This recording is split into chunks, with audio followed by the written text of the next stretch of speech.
Good morning students. We should discuss on narration and last day हमने discuss किया था don't change tense and time, और इसी के साथ हम डिस्कस कर रहे थे सेंटेंसेस के ऊपर।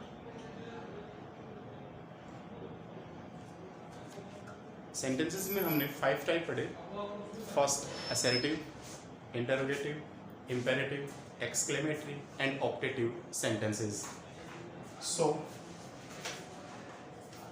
our first sentence is the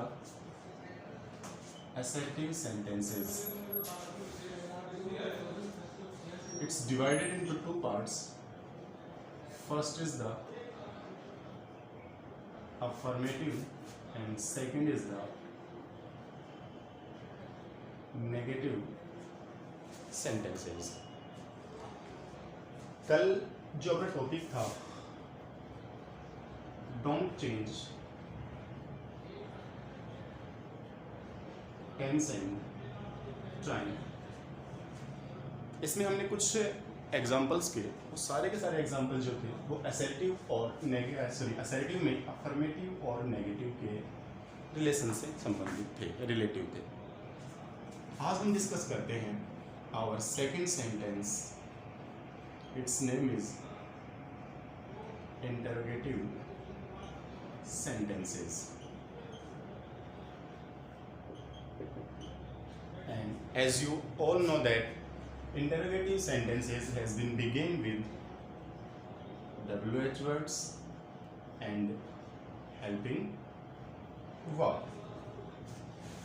Okay, and I'm telling one thing to you, all type of sentences has changed into the assertive sentences. So interrogative sentences at the time of indirect,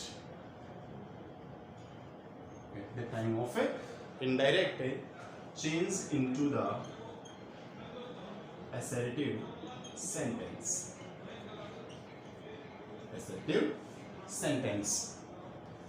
अब हमारे सामने बात ये है कि interrogative sentences को हम assertive sentences कैसे बनाएं। तो देखते हैं एक बार इंटेरोगेटिव सेंटेंस का एक छोटा सा फॉर्मूला। अगर इंटेरोगेटिव सेंटेंस की बिगिनिंग WH वर्ड से हो रही है तो सेंटेंस का स्ट्रक्चर होगा WH word, helping verb, subjective या nominative case, main verb and objective case, and last में you should find out sign of question mark. And if the sentence begin with helping verb, then the sentence structure is first you find out helping verb, next subject, next main verb and objective case and question mark sign. And at the time of linking word मैंने आप लोगों को बताया था कि जितने भी WH words होते हैं, जितने भी अपने WH words होते हैं जो कि 9 हैं, उन टोटल WH वर्ड्स को हम क्या बना देते हैं, उन सभी WH वर्ड्स को हम लोग बना देते हैं लिंकिंग वर्ड। क्या बना देते हैं भाई? लिंकिंग वर्ड, यानी कि सेंटेंसेस को जोड़ने वाले शब्द। और अगर हेल्पिंग वर्ब से किसी सेंटेंस की बिगिनिंग होती है then it connected with if या whether. When we use whether, when we choose 2 options. The next thing is that in the interrogative sentences, said and said to changed into asked. Said and said to change into asked, and said and say to change into ask. Say and say to change into ask. Why? Because एक सीधी सी बात है जो मैं तुम लोगों को बता दूं। इंटेरोगेटिव मतलब आप क्या कर रहे हो, किसी से क्वेश्चन कर रहे हो, और क्वेश्चन कर रहे हो तो इट मीन्स आप उससे किसी चीज के बारे में पूछ रहे हो। पूछना आस्क, और अगर उसको पास्ट में यानी कि सेकंड फॉर्म के अकॉर्डिंग चेंज किया जाता है तो उसको बनाया जाता है आस्क। इसीलिए सेड या सेड टू तो चेंज होता है आस्क में, and say to change into ask. But remember one thing about assertive sentences. In the assertive sentences, if you find out only said, then it's not a changed. But you find out two after said, then it changed into the told. The next thing is that we should use link words. We should use link words. And if the sentence begin with helping verb, then your link word is if ya whether. Then your link word is if ya whether. But if you find out WH word at the starting of reported speech, find out a WH word at the time of reported speech, then this WH word become the link words. Means उसी WH word को हमें conjunction की तरह link word की तरह काम में लेना होगा। तो ये थी कुछ बेसिक चीजें इंटरोगेटिव सेंटेंसेस को लेकर। मैं दोबारा रिपीट कर रहा हूँ, ध्यान से सुनो। इंटरोगेटिव सेंटेंसेस जितने भी आपको मिलने वाले होंगे, रिकॉग्नाइज आप सबको पता है, इनकी जो बिगेनिंग होगी या तो WH वर्ड से होगी या फिर हेल्पिंग वर्ब से होगी। And the end you should find out the question mark sign. आपको क्या मिलने वाला है? एक क्वेश्चन मार्क साइन मिलने वाला है। फिर next thing, WH word structure और helping verb structure. At the time of indirect speech, at the time of indirect speech, all type of interrogative sentences, all type of interrogative sentences change into the assertive sentence. And WH word, helping verb, subject, main verb, and objective case. And the last you should find out the question mark sign. And if the sentence begin with helping verb, then your structure is helping verb, subject, main verb, and object. If we discuss on said and said to part, then in the interrogative sentences, said and said to change into asked, and say to change into ask. And your linking word is that if the sentence beginning with helping verb, then your linking word is if ya whether, and the sentence begin with WH word, then your link word is WH word. Okay, इसको copy कीजिए, take your time.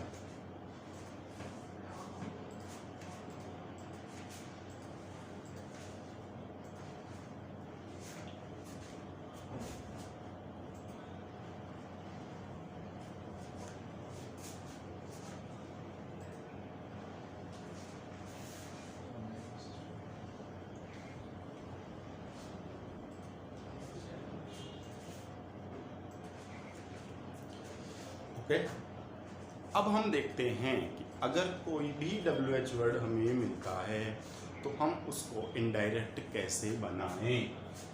तो मैंने लिखा कि अगर मुझे इसको indirect बनाना है, क्या बनाना है? इनडायरेक्ट बनाना है, तो इस WH वर्ड को I used as a link word. Correct. Number 2, मैंने कहा कि इंटरोगेटिव सेंटेंसेस चेंज होते हैं असर्टिव सेंटेंसेस में, और असर्टिव सेंटेंस का जो फॉर्मेट होता है वो सीधा सा है subject verb and object, subject verb and object. So we change the helping verb and subject to each other. तो मुझे इसके लिए क्या करना होगा? इस हेल्पिंग वर्ब को लास्ट में और सब्जेक्ट को पहले लिखना होगा। मीन सब्जेक्टिव केस पहले आ जाएगा और उसके बाद यूज की जाएगी हेल्पिंग वर्ब। इनको हम चेंज कर देंगे, क्या कर देंगे? चेंज कर देंगे। And in the last of helping verb we use main verb, and if the objective case is mentioned in the sentence then we write it. फिर इसी के साथ एक सबसे मेन चीज़ हमारे सामने और आती है, वो क्या है? वो ये है कि हमें यहाँ मिल रहा था क्वेश्चन मार्क साइन, लेकिन जब हम इसको इनडायरेक्ट बना रहे हैं तो हम सेंटेंस को असर्टिव पार्ट बना चुके हैं। कैसा पार्ट बना चुके हैं? असर्टिव वाला पार्ट बना चुके हैं, और असर्टिव पार्ट के अंदर क्वेश्चन मार्क साइन का यूज नहीं किया जाता, so we use full stop in the place of question mark. Okay, मैं एग्जाम्पल लिखता हूँ आपके सामने। He said to me, comma inverted comma, who are you? एक सिंपल सा सेंटेंस है, बहुत इजी है। Sentence begin with WH word who, and in the last you should find out question mark sign. Question mark sign. So it is an interrogative sentence. Okay, change करना शुरू करते हैं। Speaker और listener case को हम लोग change नहीं करते हैं। हमारे पास यहाँ स्पीकर केस है ही और लिसनर केस है me. Said to is change into ask. Said to is change into ask. Why? Because it's an interrogative sentence, और यहाँ पर क्वेश्चन पूछने का काम हो रहा है, और जब भी कोई चीज़ क्वेश्चन के रूप में पूछी जाती है तो हम आस्क या आस्क्ड का यूज करते हैं। After that we use me because it's our listener. ये हमारा लिसनर है, सुनने वाला है। फिर हमने कहा we should connected RVS to RV, कि हमें रिपोर्टिंग वर्ब को किससे ऐड करना है? रिपोर्टेड स्पीच से ऐड करना है, लिंक करना है, कंसेक्ट करना है। इसके लिए हमें कंजक्शन वर्ड चाहिए, और हम जानते हैं कि कंजक्शन के अंदर एक पार्ट होता है रिलेटिव प्रोनाउन कंजक्शन। ये रिलेटिव कंजक्शन, और रिलेटिव कंजक्शन के अंदर जितने भी कंजक्शन वाले पार्ट होते हैं वो टोटल फॉलो करते हैं WH वर्ड्स को। इसको फॉलो करते हैं भाई WH वर्ड्स को। इसीलिए यहाँ पर जो लिंक वर्ड होगा आपका वो हो गया हु। क्या हो गया? हु। उसके बाद मैंने कहा कि सब्जेक्टिव केस और ऑब्जेक्टिव केस को हमें चेंज करना होगा, क्योंकि हम क्या बना रहे हैं? इसका असर्टिव सेंटेंस बना रहे हैं, सिंपल सेंटेंस बना रहे हैं। So we find out you. क्या मिला में? यू। अब यू कौन सा पर्सन है भाई? तो हमने कहा कि साहब यू सेकंड पर्सन है, और सेकंड पर्सन किसके अनुसार चेंज होता है? स्पीकर के लिसनर। तो साहब सेकंड पर्सन तो लिसनर, किसके अनुसार? लिसनर के अनुसार। तो ये यू बदला मी के हिसाब से। यू किसके अकॉर्डिंग चेंज हुआ? मी के अकॉर्डिंग चेंज हुआ। अब यहां पर हमने एक चीज और देखी। मैंने कहा था कि यू फर्स्ट फॉर्म भी हो सकता है और थर्ड फॉर्म भी हो सकता है, मतलब सब्जेक्टिव केस भी हो सकता है और ऑब्जेक्टिव केस भी हो सकता है। वहीं उसी के साथ मैंने एक चीज़ और बताई थी आप लोगों को, वो ये थी कि अगर मेन वर्ब के पहले आ रहा है तो सब्जेक्टिव केस और बाद में आ रहा है तो ऑब्जेक्टिव केस। तो यहाँ देखो मेन वर्ब के पहले ही आ रहा है, तो ये कैसा केस हो गया? ये हो गया सब्जेक्टिव केस। इसलिए मी का हो गया आई, इज एम का हो गया वॉच। ये आपके सामने एक सेंटेंस हुआ छोटा सा। एक और सेंटेंस करें।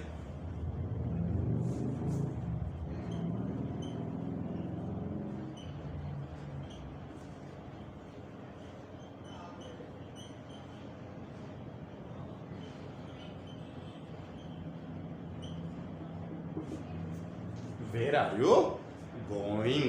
बताओ। He शाबाश asked me. Where you का I was going, question mark की जगह लग गया फुल स्टॉप। आपके सामने सेंटेंस तैयार हो गया और सेंटेंस है he asked me। Said to का asked, कनेक्टिंग वर्ड वेयर का वेयर आ गया, यू का आई, आर का वॉज हो गया और गोइंग का गोइंग, और क्वेश्चन मार्क साइन हट गया क्योंकि हमने इसको क्या बना दिया? हमने इसको बना दिया असर्टिव सेंटेंस। ओके, तो ये हुए आपके WH वर्ड से स्टार्ट होने वाले सेंटेंसेस। कॉपी करो, take your time.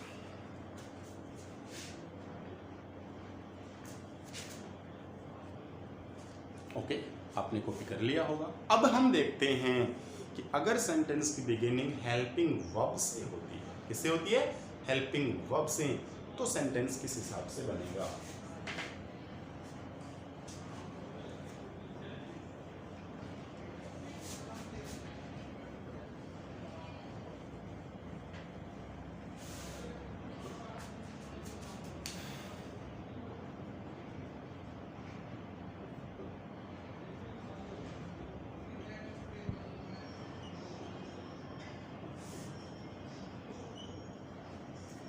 Helping verb, subjective case, main verb और ऑब्जेक्ट। अब यहाँ पर जो हमने दूसरी चीज़ देखी वो ये है कि भाई अब हमें इसको क्या बनाना है? इनडायरेक्ट बनाना है। तो सब्जेक्टिव केस पहले आ गया, हेल्पिंग वर्ब केस बाद में चला गया, मेन वर्ब हो गई, ऑब्जेक्ट और फुल स्टॉप। बिकॉज वो देखो उधर क्या लिखा हुआ है आपके सामने, असर्टिव सेंटेंसेस का फॉर्मेट क्या होता है? सब्जेक्ट, वर्ब और ऑब्जेक्ट। सब्जेक्ट, वर्ब और ऑब्जेक्ट।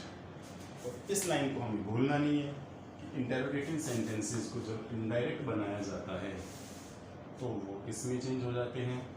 वो चेंज हो जाते हैं असर्टिव सेंटेंसेस में। किस में चेंज हो जाते हैं? असर्टिव सेंटेंसेस में।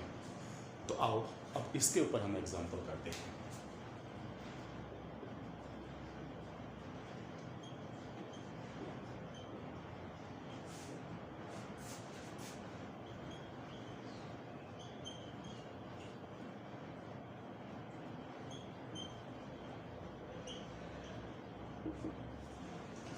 क्वेश्चन है हमारे सामने, ही सेड टू मी, उसने मुझसे कहा, has he built a house, क्या वह एक घर बना चुका है?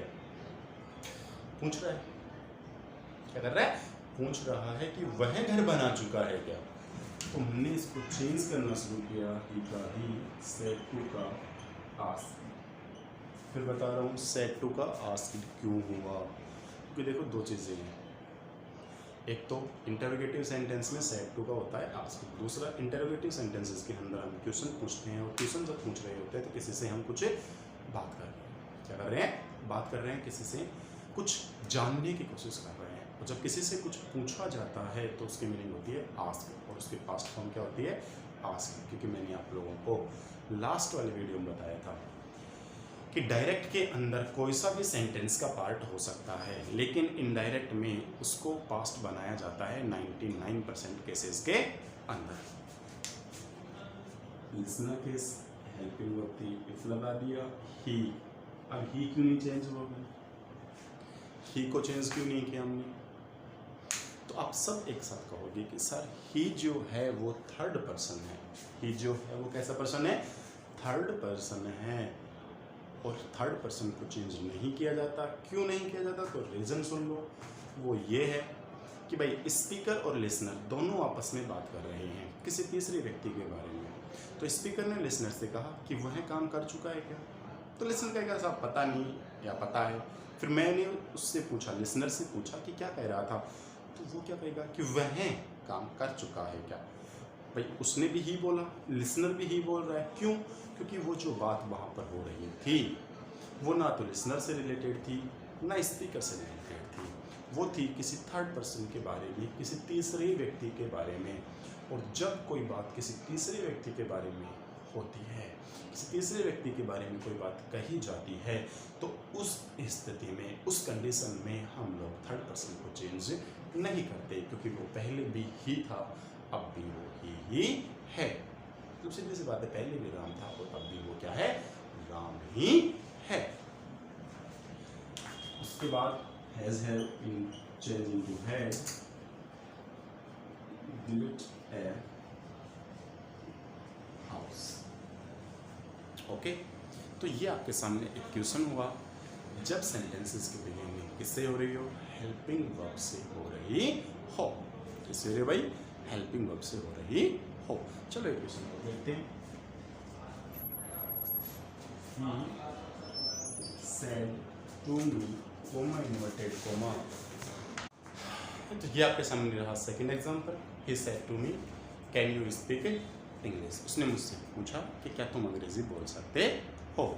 तो अभी मैंने भी क्या दिया, किसने मुझसे पूछा, तो भाई उसने मुझसे पूछा था. said to change into ask.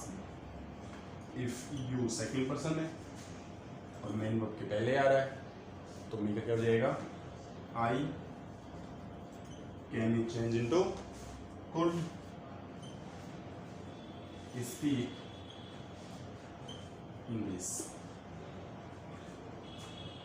Okay, तो ये हुआ आपका इंटरोगेटिव सेंटेंसेस के अंदर वो वाले सेंटेंस जब वो हेल्पिंग वर्ब से बिगिन कर रहे हों. इन सेंटेंसेस को कॉपी कर लो, take your time. Interrogative sentence has been completed. अब हमारा तीसरा सेंटेंस आता है और वो है इंपेरेटिव सेंटेंस. कौन सा है तीसरा सेंटेंस? Imperative sentence. और इंपेरेटिव सेंटेंस की जो बिगिनिंग होती है वो होती है don't let first form of main verb and please and kindly. But एक चीज मैं आप लोगों को बता दूं, इंपेरेटिव सेंटेंसेस की जो मेन जो बिगिनिंग होती है ना, मतलब जो बिगिनिंग होती है वो हमेशा मेन वर्ब की फर्स्ट फॉर्म से होती है. किससे होती है? मेन वर्ब की फर्स्ट फॉर्म से होती है. हम देखते हैं कि डोंट क्या है, फिर लेट क्या है, प्लीज क्या है, काइंड, ये सारे के सारे मेन वर्ब की फर्स्ट फॉर्म में हैं. आज हम इसमें एक वर्ड को यूज करना सीखते हैं और वो है जब सेंटेंस की बिगिनिंग किससे हो रही हो, डोंट से हो रही हो इंपेरेटिव सेंटेंसेस के अंदर. कि इंपेरेटिव सेंटेंसेस के जो 5 आपको वर्ड लिखे हुए दिख रहे हैं, इन पांचों में अलग अलग तरीके के सेंटेंसेस को यूज़ किया जाता है जो काफ़ी मोस्ट है. तो पहला हमने लिखा when the sentence begins with don't. कि जब सेंटेंस की बिगिनिंग किससे की जा रही हो, डोंट से की जा रही हो. किससे की जा रही हो भाई? डोंट से की जा रही हो. तो उस कंडीशन में हम क्या कर देंगे? नंबर 2, सबसे पहली बात हम इस डोंट को यहाँ से हटा देंगे. जब हम इसको इनडायरेक्ट करेंगे तो ये यहाँ से हट जाएगा. क्या जाएगा भाई? रिमूव कर दिया जाएगा, हटा दिया जाएगा. अब इसमें भी हमारे सामने 2 कंडीशंस आती हैं.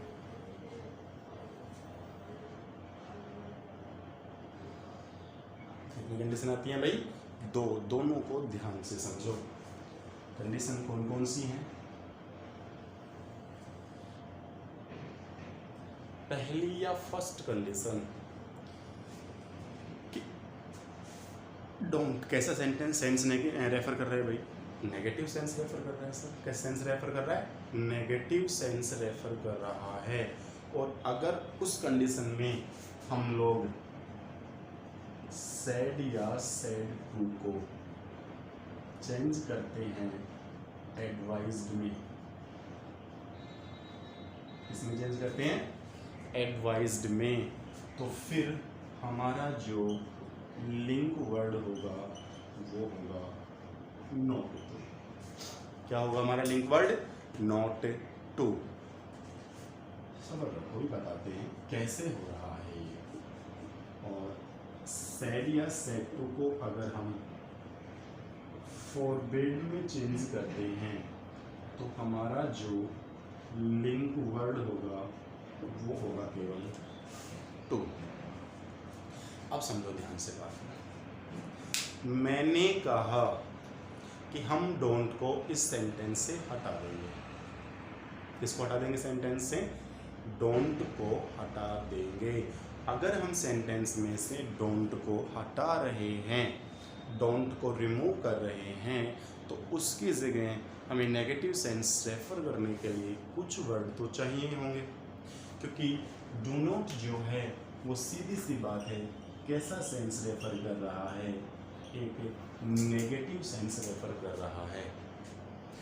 और जब हम सेड या सेड टू को एडवाइस में चेंज करते हैं, मतलब सलाह देना, तो ये नेगेटिव सेंस को रेफर नहीं करता है। इसको रेफर नहीं करता है, ये नेगेटिव सेंस को रेफर नहीं करता।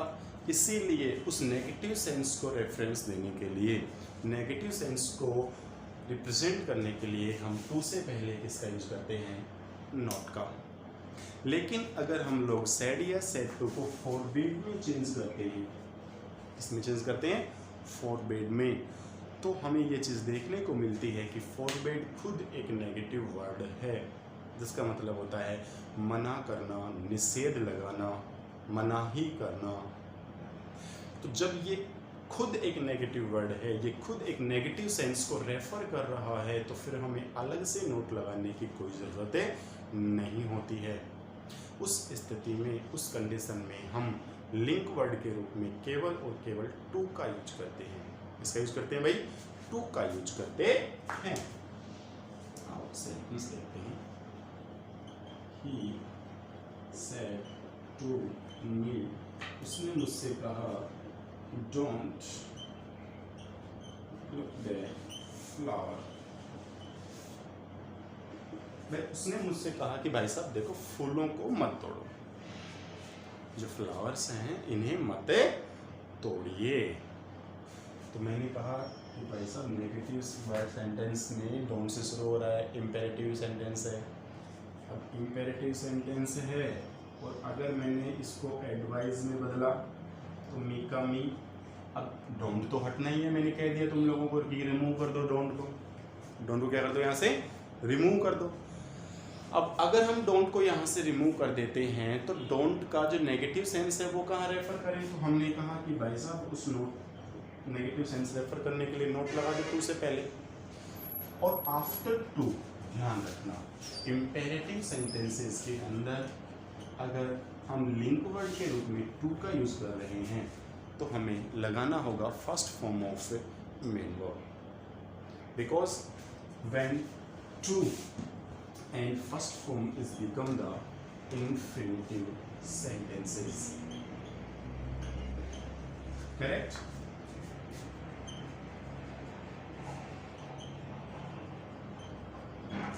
ये तो हो गया आपका फर्स्ट सेंटेंस। समझ में आ गई बात? क्योंकि डोंट का जो नेगेटिव सेंस था उसको रेफर करने के लिए हमने टू से पहले किसका यूज कर दिया, नॉट का। But in the second condition, if we change said and said to into forbade, second case अपने पास ये है कि अगर second case के अंदर said या said to को forbade में चेंज किया जा रहा है और फिर उसके बाद में listener case लिखा जा रहा है, तो फिर हम क्या करें? In that condition, forbade is already referred the negative sense। Forbid पहले से ही कैसा सेंस रेफर कर रहा है, नेगेटिव सेंस रेफर कर रहा है। सो हम नोट का यूज न करके डायरेक्ट क्या लगाएंगे, to and the rest sentence.